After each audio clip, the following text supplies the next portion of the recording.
नमस्कार विद्यार्थी मित्रांनो, चोच आणि चारा या पाठाच्या पुढील भागामध्ये आपले स्वागत। आज आपण बालभारती पाठ्यपुस्तकातील धडा क्रमांक 16 अभ्यासणार आहोत आणि या धड्याचा हा सेशन क्रमांक 3 आहे। यामध्ये आपण पक्ष्यांच्या चोचीचे वर्णन पाहत आहोत। आतापर्यंत आपण पक्ष्यांच्या चोचींबद्दल नवीन माहिती जाणून घेतलेली आहे। आता आपल्याला लेखक त्यांनी केलेल्या पक्ष्यांच्या चोचीचे निरीक्षणाचे वर्णन आपल्याला ते पाठाच्या आधारे सांगत आहेत। चला तर मग आपण प्रत्यक्ष पाठाच्या परिच्छेदातून या पक्ष्यांच्या चोचीची माहिती जाणून घेऊया।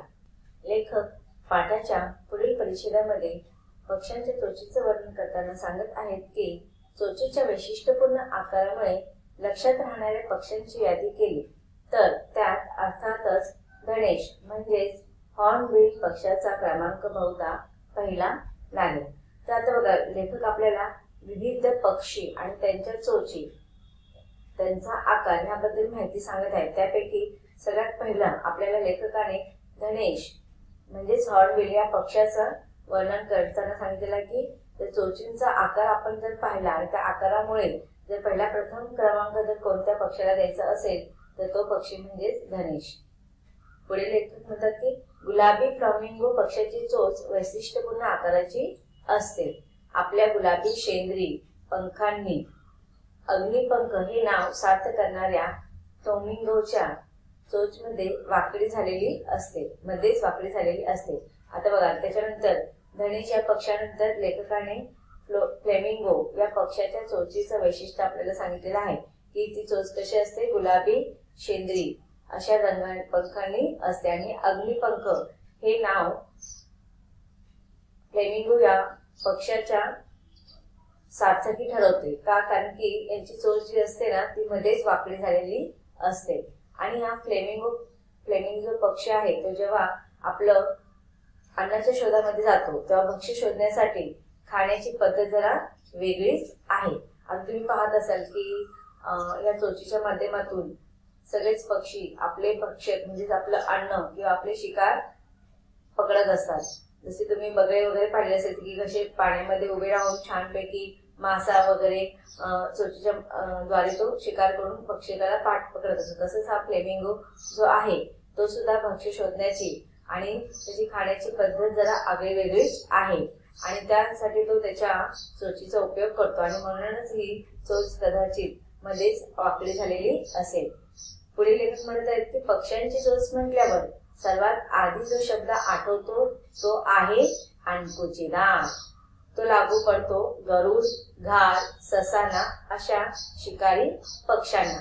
आता बघा, इथे आपल्याला लेखक सांगत आहे की चोचीचे वेगवेगळे वैशिष्ट्य असतात। त्या वैशिष्ट्यांमध्ये चोचीला आपण एक नाव देतो ते म्हणजे चोच कशी असते, अणकुचीदार।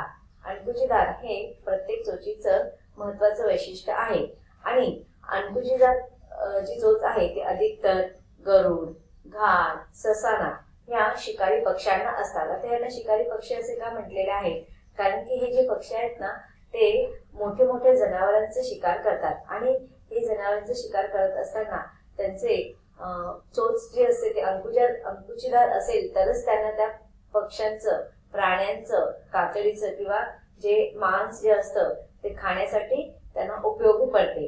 म्हणजे त्यांच्या अंकुच्या चोचीमुळेच असे हे शिकारी पक्षी आपलं पोट भरण्यासाठी त्या मांसाचा उपयोग किंवा त्यांच्या भक्ष्याचा उपयोग करू शकतात। ज्याप्रमाणे त्यांची खाण्याची पद्धत, पक्ष्यांची खाण्याची पद्धत जशी असते तशीच त्यांच्या चोचीचा आकार सुद्धा असतो। सापापासून ते सशापर्यंत अनेक प्रकारच्या प्राण्यांची शिकार करणाऱ्या या पक्ष्यांना आपली शिकार घट्ट पकडता यावी, फाडता यावी, तिचे तुकडे करता यावेत म्हणून बाकदार अणकुचीदार चोच असते।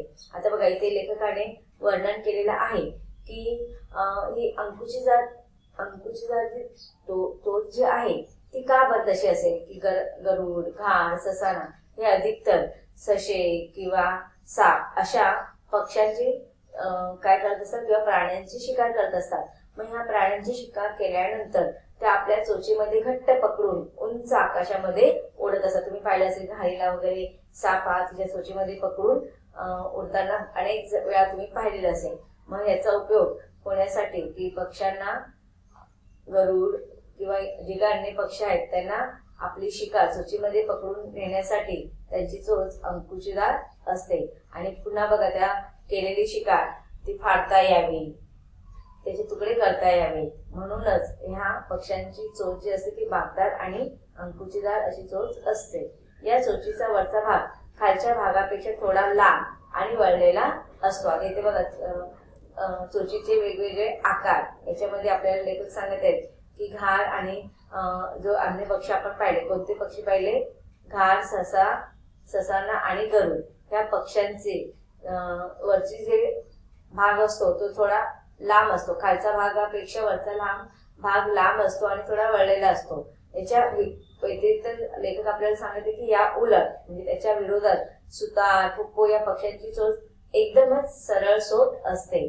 त्यांना जमिनीवरचे किडे आणि झाडाच्या खोडात दडलेले किडे शोधून बाहेर काढायचे असतात. तर बघा इथे आपल्याला लेखकाने कशा रीतीने प्रत्येक पक्ष्यांच्या अन्नानुसार, त्यांच्या राहणीमानानुसार त्यांची चोच बनवलेली असते याचं वर्णन केलेले आहे.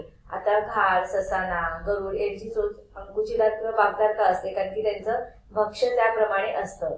आणि जर हुप्पो किंवा सुतार या पक्ष्यांची चोच पाहिली तर त्यांची चोच एकदम सरळसोट असते आणि त्या सरळसोट चोच असल्यामुळे त्यांची शिकार कशी असते की जमिनीवर जे किडे रेंगाळत असतात ते किड्यांना ते अन्न म्हणून ग्रहण करतात किंवा झाडाच्या खोडामध्ये दडलेले लपलेले जे काही किडे असतात ते शोधून बाहेर काढायचे असतात. म्हणून त्या लांबसटक किंवा सरळसोट चोचीचा उपयोग सुतार आणि हुप्पो या पक्षी करत असतात.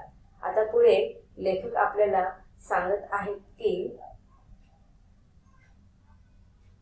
चिमुकले शिंजीर अर्थात शक्कर खोरा म्हणून ओळखले जाणारे सनबर्ड्स फुलांमधला मधुरस चोखतात.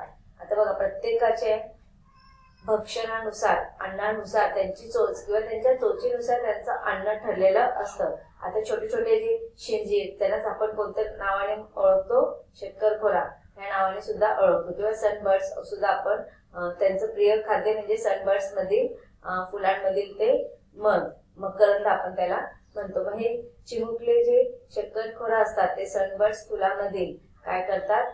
मधुर रस म्हणजेच त्यांचा मकरंद चोखत असतात आणि त्यासाठी त्यांना त्यांच्या शरीरापेक्षा लांब बाकदार अशी चोच असते. आकाराने चिमणीपेक्षाही लहान असलेल्या सनबर्ड एखाद्या फुलाच्या पाकळीवर आरामात बसून फुलाला धक्काही न लावता आपल्या पातळ बाकदार लांब चोचीनं फुलातलं मध खातो. आता बघा, इथे लेखक आपल्याला काय सांगत आहेत की जसं बघा पक्ष्यांचा आकार असतो तसं त्यांच्या चोचीचा आकार पण त्याचप्रमाणे असतो. जर पक्षी लहान असेल तर त्याचा आकार सुद्धा लहान असतो. पण इथे बघा, जे शक्करखोर हे जे पक्षी आहेत त्यांच्या चोचीचा आकार त्यांच्या शरीरापेक्षा लांब असतो. का बरं लांब असतो? कारण की त्यांना फुलातील मध किंवा मकरंद शोषून घ्यायचा असतो किंवा चाखायचा असतो. मग हे पक्षी काय करतात? त्या सनबर्ड फुलावरती किंवा इतर फुलांवरती त्या पाकळीवरती आरामात बसतात आणि त्यांच्या आतील फुलांच्या पाकळीवर आरामात बसून फुलातील मकरंद घेण्यासाठी या पातळ बाकदार लांब चोचीचा उपयोग या पक्ष्यांना होतो. पुढे लेखक म्हणतात की चोचीचा सर्वात आगळा उपयोग करणारा पक्षी म्हणजे पोपट. आपल्या काहीशा जाडसर शिवाय बाकदार चोचीने पोपट शेंगा किंवा अगदी पिळा इतक्या लहान बिया तर आरामात फोडून खातोच. शिवाय झाडाच्या डहाळ्यावरून चालताना या चोचीने डहाळी पकडून पोपट आपल्या चोचीचा उपयोग पायासारखा करतो. तिथे बघा, लेखकाने आपल्याला वेगवेगळ्या पक्ष्यांच्या चोचीचा उपयोग तो कशा रीतीने आणि त्यांचा आकार का तसा बनलेला असेल हे सगळं आपल्याला त्यांच्या निरीक्षणातून सांगितलेला आहे. तर त्याप्रमाणेच पोपटाचंही चोचीचं वर्णन लेखकाने इथे केलेलं आहे. उडता उडता पाण्यावर सूर मारून अचूक मासे पकडणाऱ्या खंड्याची चोच सरळसोट आणि टोकदार असते. आता इथे खंड्या या पक्षीचे चोचीचं वर्णन करताना सांगत आहेत की खंड्याची चोच कशी असते? सरळसोट आणि टोकदार अशी असते. मग का बरं? कारण की त्याला पाण्यामधून अचूक असे मासे पकडायचे असतात. कीटकांवर विशेषतः माशांवर उदरनिर्वाह करणाऱ्या वेड्या राघूची चोच त्याला उडता उडता माशा टोळ पकडायला सोपं जावं अशी सरळ आणि लांब असते. तर त्या राघू या पक्ष्याचं चोच सरळ आणि लांब का असते? कारण की पक्षी जेव्हा तो उडत असतो उडताना फिरणारे माशा टोळ हे पकडता यावे म्हणून त्याची चोचीचा आकार तसा असतो असे ते लेखक आपल्याला सांगत आहेत. पुढे लेखक म्हणतात की आपलं नजाकतदार घरटं विणणाऱ्या सुगरण किंवा बाया पक्षाची चोच फार वेगळी असते.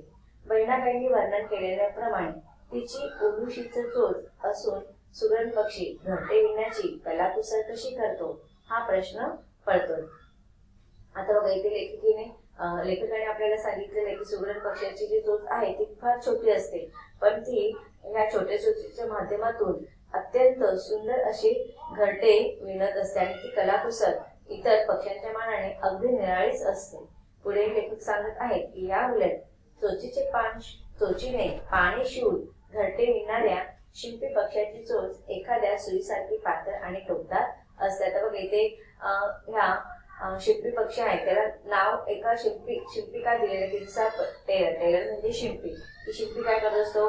कपडे शिवत असतो आणि तो टोकदार सुईच्या माध्यमातून पातळ अशा सुईच्या माध्यमातून कपडे शिवत असतो. मग तसंच हा शिंपी पक्षी सुद्धा वेगवेगळ्या झाडांची पानं एकत्र करून त्यांना शिवून आपलं घरटं बनवत असतो. आणि म्हणून लेखक म्हणतात की शिंपी पक्षाची चोच एखाद्या सुईसारखी पातळ आणि टोकदार असते. इथे शिंपी पक्षाच्या चोचीचं वर्णन केलेलं आहे. पुढे लेखक म्हणतात की पक्ष्यांचं हे चोच पुराण पाहिल्यावर एक गोष्ट लक्षात येते. निसर्गाच्या या अफाट पसाऱ्यामध्ये प्रत्येक जीवाला विशिष्ट असं स्थान आहे आणि त्या स्थानावर तो जीव राहावा म्हणून निसर्गाने त्याला काही आयुध म्हणजेच अवजार किंवा हत्यार दिलेली आहेत. आता बघा जसे निसर्गामध्ये सृष्टीमध्ये जसं पशु पक्षी प्राणी मानव यांची निर्मिती केलेली आहे तर या प्रत्येक स्थानावरती निसर्गामध्ये प्रत्येक स्थानावरती त्या विशिष्ट जीवाची निर्मिती निसर्गाने केलेली आहे. आणि मग या ह्या सजीवांची निर्मिती करत असताना त्यांना आपलं जीवन जगत असताना एक विशिष्ट प्रकारचं हत्यार दिलेलं आहे. जसं की मानवाला बुद्धी हे त्याचं हत्यार दिलेलं आहे आणि मानव बुद्धीच्या जोरावरती आपला हा विकास करत असतो. तसंच ह्या पक्ष्यांना सुद्धा एक आज जर आपण पाहिलं तर ह्या पक्ष्यांचं हत्यार काय आहे तर त्यांचं चोच. या चोचीच्या माध्यमातून त्यांनी आपल्या जीवनाचं भरण पोषण केलेलं आहे. आणि हे वर्णन करत असताना लेखक म्हणतात की पक्ष्यांची चोच हे त्याचं उत्तम उदाहरण म्हणता येईल. प्रत्येक पक्ष्याची चोच त्याच्या अधिवासाप्रमाणे अन्नानुसार बदलताना दिसते. अधिवासाप्रमाणे म्हणजे जिथे तो वास करतो ते स्थान म्हणजे घरटे किंवा त्याच्या अन्नानुसार. मग पक्ष्यांची चोच ही त्याच्या अधिवासाप्रमाणे आणि अन्नानुसार बदलते.